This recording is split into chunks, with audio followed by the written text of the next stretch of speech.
So my name is Krista Reiniger. I'm the founder and CEO of Silver Lining, and we work with incredible business owners around the world. And we really believe now more than ever that when a small business succeeds, families succeed, jobs are created, communities succeed, economies succeed. And we're seeing in the midst of COVID so clearly how small business is so integral.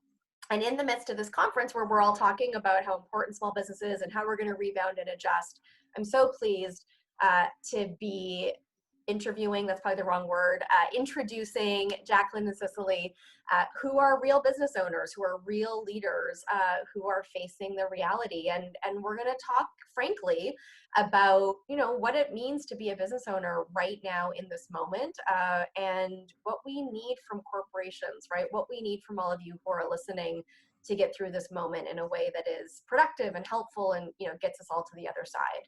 So just to start, I'm going to ask each of you guys to introduce yourselves. So who are you and what does your organization do? We'll start with Jacqueline. And just as a preface for this, Jacqueline runs an amazing nonprofit, which she'll tell you about. And I've always held the belief that whether you file your taxes as a for-profit or not-for-profit, running a small organization is really the same, right? You're dealing with financial realities and trying to create an impact and staffing and marketing and growing. And I believe that is true. So I'm excited to have Jacqueline here representing that point of view. Great. Thank you, Krista, for having me. It's so nice to be here today and to be able to shed a little bit of light on this, especially as it relates to the charity sector. So to start, I'm Jacqueline Lindsay. I am the co-founder and CEO of kindness.org. We are a research-led nonprofit taking scientific findings and turning them into real-world programs and applications to cultivate kindness in classrooms, communities, and workplace settings. We do this work first by beginning with the academic side of what we can understand about things like kindness, compassion, and empathy, and how that can translate into problem solving and what it looks like to leverage these tools that every human has the capacity for, and ultimately build a kinder world through what we find and discover. Amazing. Thank you. Kindness is amazing. It's one of my favorite organizations. And Cicely, tell us about you. Well, my name is Cicely Williams. Again, thank you, Carissa, for having me here today and allowing me to share, I guess, my story and how I'm affected and things that, I've seen helpful and things that I feel that we can, businesses can do to help the small business industry. I'm the president of BCB Construction, and we are a woman-owned, minority-owned construction company. And our mission is to bridge the gap between affordability and luxury. So we look to revitalize communities by restoring, one block at a time. We also, want to have an impact, a positive impact on lives by bridging gaps within our community, bridging gaps within, the industry, and also bridging gaps between, in the lives of our employees. So we seek out to find those unmet needs. I find it, all too often that in the affordable home market, it's just, it's the bare minimum that's given. And I think that those individuals in those communities, deserve to have, the luxuries that typically you may not see until after gentrification happens. So, we try to go in there. I'm from New Orleans, so, I'm a part of one of those communities. I've witnessed, catastrophes come through and have those, communities try to develop but not have the resources, and currently in Houston, going through a similar thing. So that's very important, a very important mission for our company as a construction company. Amazing. Thank you so much. You guys are both doing such amazing work, honestly. And I think I want to start this conversation with that premise, right? We are in the middle of a global pandemic. It's real. There's a lot going on, and I get it. But at the heart of the small business problem or opportunity, whatever we want to call it, is incredible human beings like you two who, I know for a fact, right, have dedicated your life and have sacrificed like crazy before this pandemic to build your organizations. And then now you're facing, quite frankly, almost unreasonable or really unreasonable circumstances, and you continue to fight. And I think, if I could challenge everyone listening, this is not about a bunch of statistics, right? This is not about making sure your customer, attrition rate isn't too high. This is about people like Jacqueline and Cicely and their stories and their realities. And I have just been so incredibly inspired by people like you two who are doing such great work and are ferocious and committed and will not give up despite the circumstances you're in. And so I'm grateful. I'm grateful for what you guys do. And I hope that everyone listening stops thinking about small business as a category and starts remembering that it's about people like Jacqueline and Cicely, and not just them, but the work they do and the impact that they have. So thank you both. You're both really amazing. So Cicely, let's go back to you first. The question I want to ask both of you is, this is a real situation. This has been incredibly difficult in recent months. What's the impact been on your business and on you? I think the major impact that our business, that we're seeing is, I guess, pre-COVID, we had a lot of, investors that, visions aligned with our vision. So we were able to get that support to invest in those communities and help revitalize those communities. And we also did a lot of work in the government sector as well. So, post-COVID, what we're seeing is that, a lot of investors, they at this time, they want to hold on to their liquid, to their funds. So they're not seeking or to give out, or invest in those type of situations where they're not going to get a return.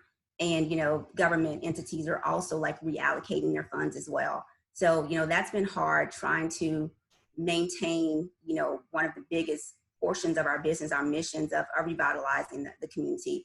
And also, changing the face of the affordable housing market through a lot of the government contracts that we have. So we haven't had those opportunities. So it's been hard trying to come up with new ways and new ideas to not only to sustain our business, but to also, give back or help the communities that are also going through similar situations, but just on a different level. We also, we've struggled, I guess, in the housing market. On the government side, there's a lot that we as construction companies have to do, to make sure that our employees are safe, to make sure that the homeowners that we're servicing are safe. There are a lot of guidelines that are put in place, but as a small business, we don't necessarily have the resources that larger companies have to set up those type of guidelines and programs and implement everything that's needed to be implemented in order to make sure that we are, operating according to the guidelines and the rules, and that we're being safe and make sure that we're protecting each other. So that's been a challenge, just, trying to develop that side of the business, something that we hadn't had to do, to make sure that we are, tracking everyone that's going into the home, making sure the homes are safe, wiping them down, making sure our employees are not putting them at risk. So it's been challenging to make sure that we are still in operation, but also, making sure that we are putting the necessary steps in place. So that's been a huge challenge, and also just watching our employers and in the community struggle through this and not being able to help, whether it's from just, on a daily basis, I may have, someone that works for me that calls in that, may be dealing with COVID or may have been exposed to somebody that has it. So they haven't been able to come into work or have to quarantine themselves. And it's important to make sure that I stay in contact with them, make sure that they're okay, and also watch the community. The community is struggling through the same thing as well, and seeing that they don't have, a lot of them that we service don't have the necessary resources to make sure that they are taking, the proper steps to keep themselves safe. So it's a financial strain. It's a mental strain as well, and it's just it's a lot just going on in our communities right now. I always say that, and I said this much before COVID, running a small business is like a Herculean effort, right? I mean, it is like a mini miracle that any small business makes it, because it is the tenacity required to run a small business and manage all the elements is Herculean on the best of days. And we have just been delivered this absurd, extra element that, what it is so phenomenal. Every single small business that is surviving this and fighting is, it's heroic in my mind. And you're articulating so many of these additional challenges that make what was already hard really hard. Jacqueline, how about you? I know that you've also been faced with lots. Yeah, and Cicely, thank you for sharing that story and journey. And I just commend the work you're doing. I'm in awe that a company like you exists, and I'm so hopeful that you are going to be able to persevere through this time, because thank you doing this work. So our journey is a little different in that the charity space, like every sector, had severe implications through the pandemic. And the implication on our side was, unless you fit in the bucket of one of a few things that a lot of donors and dollars are being concentrated on, funding has been significantly cut, if not eliminated, for so many people. And that looks like, in this case, what CSR, your company, might be doing, what corporate social responsibility you might be doing in the audience, it's probably drastically shifted. This is not only due to the pandemic, but quite frankly, everything that has happened with the Black Lives Matter movement and how companies are feeling, I think, rightly so, and overdue a sense of responsibility of what they are doing to play a critical role in solving some of these problems, or at least helping to advance these missions. And so we're a very small nonprofit, focused intentionally on how to be lean but do work at scale. So the way that we were affected was a little different in that we had already started moving into being a virtual team. My board and the people I was working with did live in many different places around the world. So the virtual side wasn't hard for us to transition to. Basically, I just started working from home instead of in a WeWork.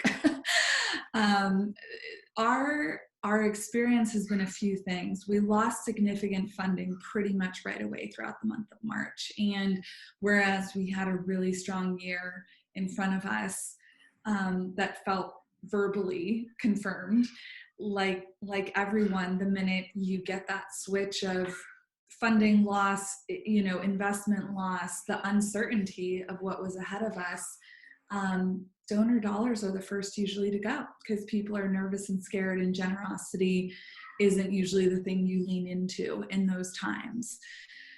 But it's the most needed. It is the generosity. It is the people willing to say, I want to ensure that whether it's for-profit or nonprofit, small business, charity, that I am advocating for those people to survive through this, because often we're the ones serving up the solutions. We're on the front lines in very unique ways.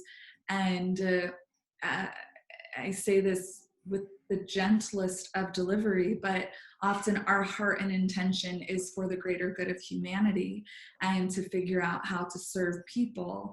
And it's not about the profit. It's not about, the bottom line. Certainly that's important. We're business women, we're entrepreneurs. So I am not in any way minimizing that we have to prioritize that, but it is about how we stack rank our priorities and what's driving us every day. And I think that's the gumption of being a small business owner that is very unique, is we're in this to fight till our last dying breath for the people we serve. And that's, well, at least for me, I'll say my purpose, and I can already sense, Cicely, your purpose, and Chris, I know you, and I know that's your purpose. So the shift is, how can I persevere? That's what I had to go through in March. Do I have it in me? I'm 8.5 months pregnant.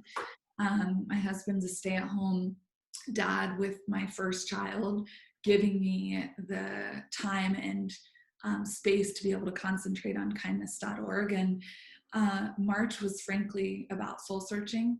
It was about literal financials and just living in spreadsheets and figuring out, if, under the assumption no dollars are coming in, how do we continue? What's the greatest need?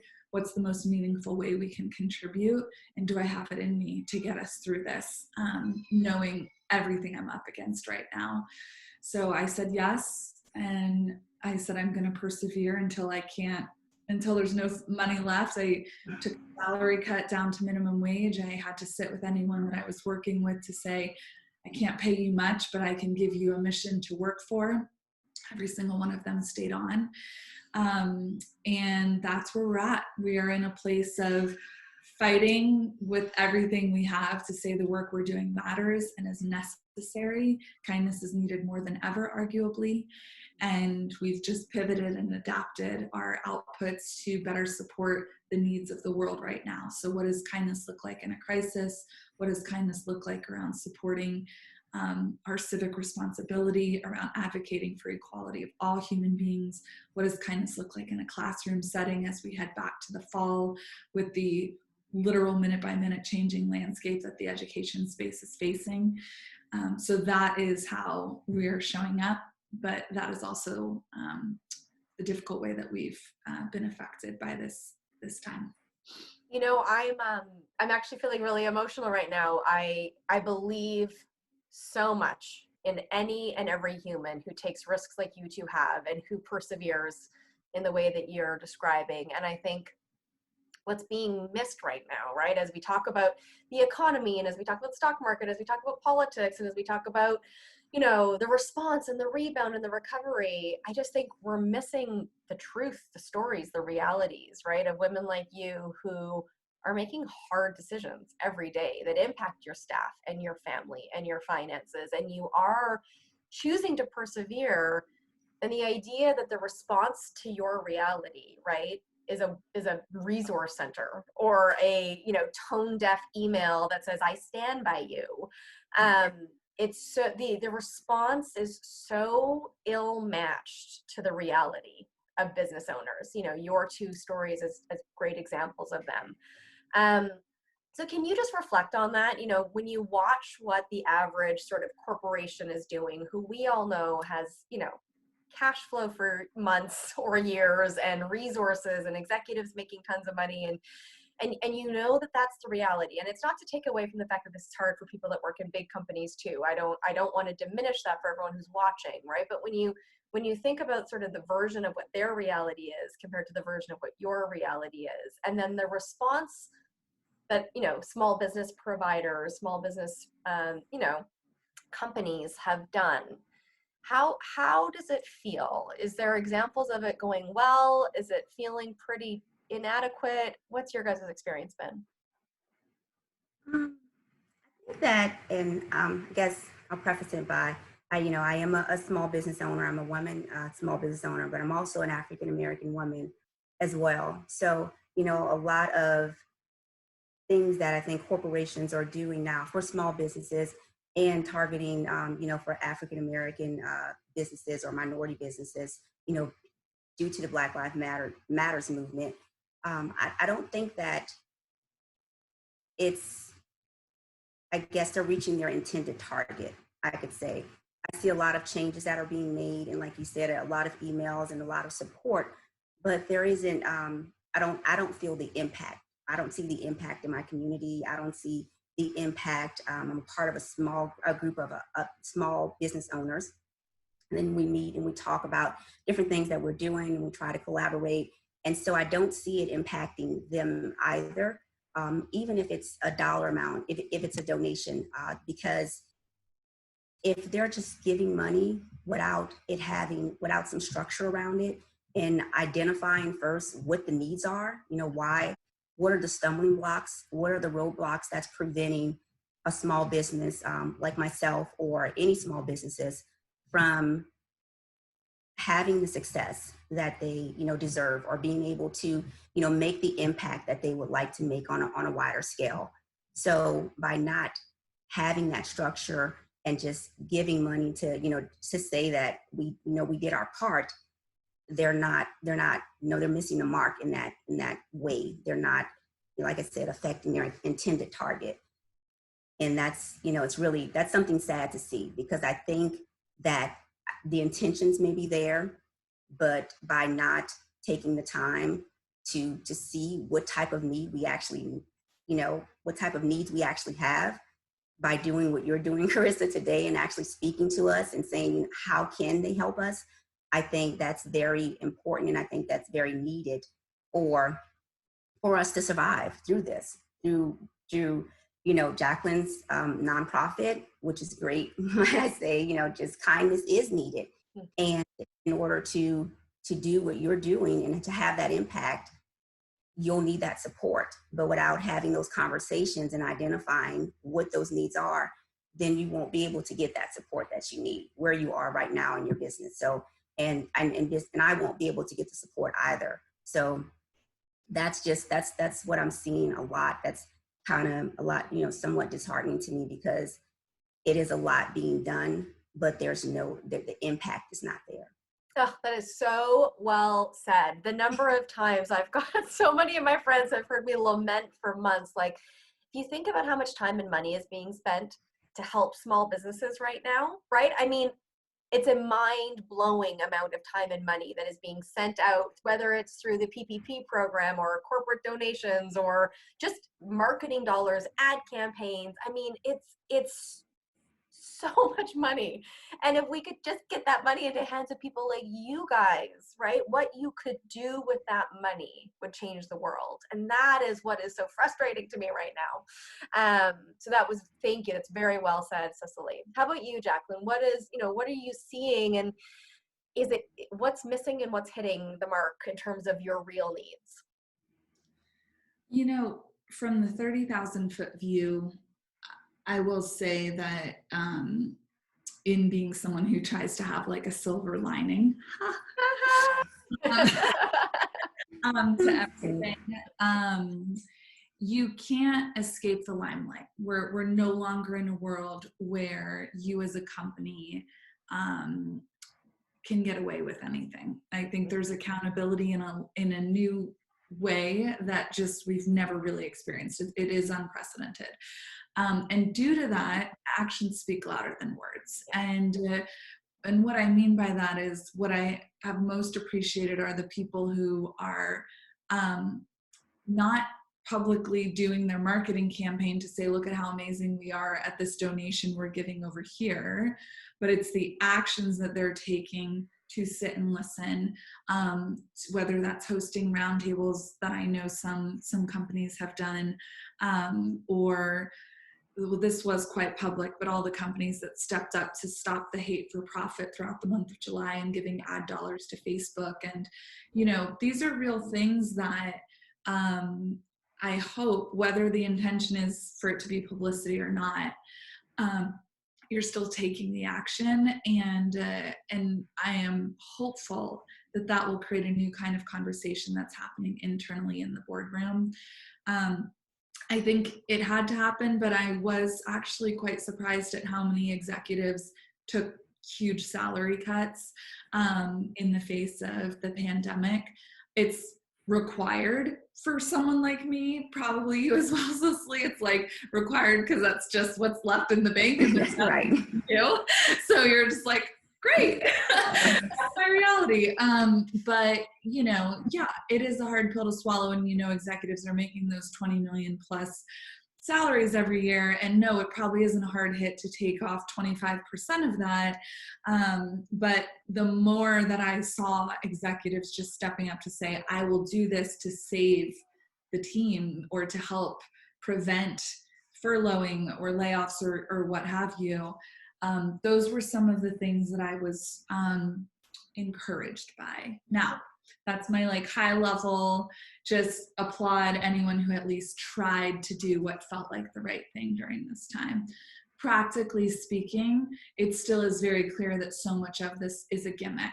And where you saw a lot of great things trying to be done, the reality is you were still getting those emails that were just like, yeah, we stand with you. What does that mean? And how does that actually help minority-owned businesses, women-owned businesses? When I think of that translation, that to me is where the disconnect comes from, because that's not actually helping. And what needs to happen is a lot more listening. and a lot more learning versus being in a room on the marketing side, figuring out, okay, what's the right word we can use in our subject line, and how can we A/B test the heck to make sure that people know we're still a good company, and we're, I just feel like that's where the irresponsibility of being a big business, it fails. It falls on you, and it's your responsibility as a large business, large corporation who has much more cash flow and endless chances to survive through this, to really figure out how are you going to show up and be the company that's going to stand 10 years from now, because you prioritized and focused on humans and not the bottom line. And that goes against what a lot of business people would probably say matters. But I think we can all agree, if the roles were reversed, if anyone was sitting in the chair of figuring out how to continue to serve the communities that someone like Cicely is serving, you best believe you'd probably be demanding the same thing. Yeah. And that's where we are right now, is demanding of the people who have the deeper pockets, the capacity to do something about this, to really figure out, boots on the ground, how are we going to get in there and do the dirty work to help ensure that we're also coming alongside people, listening and helping them to persevere. Oh, you guys, I love everything you're saying so much. I feel like I want to cheer or something. I'm not sure what the right response is, but yes. And I just think, one of the things that drives me the most crazy is the rhetoric that small businesses are bad investments, right? They're risky investments. Well, if I'm going to spend my money to save the economy, I'm better to put it over here because that's less risky, right? How is there anything less risky than women like you, right? People who are sacrificing everything, moving yourself to minimum wage, doing literally everything in your power to protect the mission of your work, the teams you hire, the communities you serve. I just feel like that's the biggest thing we've gotten wrong in the story of small business, right? Small business is it's not a risk. It's probably the safest investment you could make when you realize the types of humans that are running these companies, and the tenacity and the perseverance and the depths, the lengths we will go in pursuit of the missions that we're fighting for. And I hope for everyone listening, my ask would be, right, listen to these stories. These are two women who are representative of every small business that I certainly know right now, who is doing everything they can to make this work, to make this moment, to get through it and come out the other end stronger. And if there is a good risk, if there is a reason, to get money and resources moving, it is to support organizations like these. Do you guys have final comments? If you could sort of give a final parting comment to the executives who are listening, and you could say, this is what you could do. This is what would be helpful to me right now. Please, please do this. What would that be? I guess I would say, when they're looking at where they or how they want to invest their funds on a global level, invest in CDFIs. If you don't want to give to an individual, community development, financial institutions, because that they are not only going to identify what the needs of those individuals are, but they're going to create or develop a program that's going to help them be successful. And they're also going to, they're going to monitor that, which if they need metrics, that'll allow them to have their metrics that they need to see what their return on their investment is. I think, it's very important that that would be a great start if they want to donate to an organization, donate to something like that, someone that's, identified where those needs are, and that's able to, whether it's, I know in my industry, some of the things we struggle with are, access to capital. And maybe there just may be an educational piece that we actually may need as well. So they're able to provide that lending to businesses that may not qualify for, through the typical financial institutions. And they're also able to provide the education that's needed for them to be successful, to give us the skill sets that we need to not only get a seat at the table, but if we do get that seat, to be successful, because that's important. You want to be able to have those opportunities, but you also want to be able to have what you need to actually be successful. So that they're able to, investing in those type of entities will give them that, that surety, and also enable them to kind of see a return on their investment. And also I would say, find a small business that aligns whatever their vision is, that aligns however they want to impact the world. So whatever impact you want to make on the world, find a small business that, vision is the same, that aligns with that impact. Me personally, if I want to basically revitalize the communities block by block.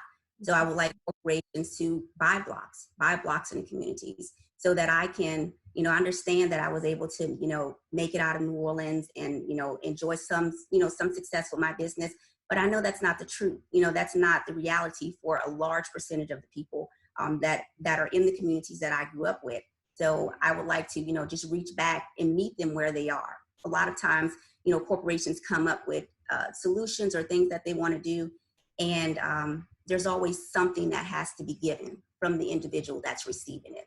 So, if you want to positively impact communities, align yourself with companies or small businesses that are on the ground, that are doing that are invested in that want to, change the community, meet those individuals. And then you can also see, and you can see the return on your investment. You bought this block, and I can see that my company helped make a difference. We help revitalize this neighborhood. We help, allow those individuals to live in a community that they're proud to call home. We're able to provide, multi-use centers. So when we have situations like the pandemic and the kids have to, they have to go to virtual learning and they don't have the computers or the internet access. There's somewhere in their community that they can go to have access to those resources, to have access to training, after school training, training individuals within the communities with trades and skill sets that they need to have gainful employment. So if that's your vision, whatever your vision is, I just ask that you identify a small business and align yourselves with them. If you want to transform communities or impact communities, you can align yourself with my business. And that's what we're doing. That's what we do every single day. That's a part of the culture of our business. And, that would be what I would ask of those of the businesses. Awesome. Here, here. Yes. Okay, Jacqueline. So I had long been thinking about alternate revenue streams for kindness.org, in that I never actually wanted us to be operating at the mercy of donors, and instead wanted to think about, what products could we offer that could help sustain the business, but is giving a value and a return back to whoever the constituents are that we're serving. So we definitely don't want, I thought this might happen at some point today. This is my son. He can join. He can come in.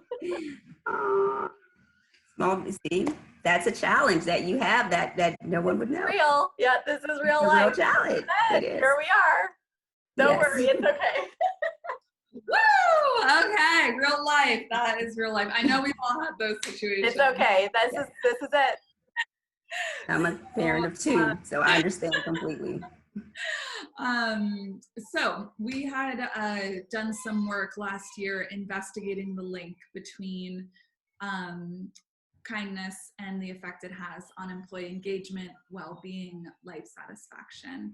And we had tabled it to concentrate our efforts on LearnKind, our curriculum for the classroom, because I definitely was feeling that pull of trying to deliver two major things to market. So LearnKind is officially off the ground. I guess that would be one ask. On a personal note, if any of you in the audience are parents connected to your school district, we are gearing up to really ensure that we're supporting educators, families, and students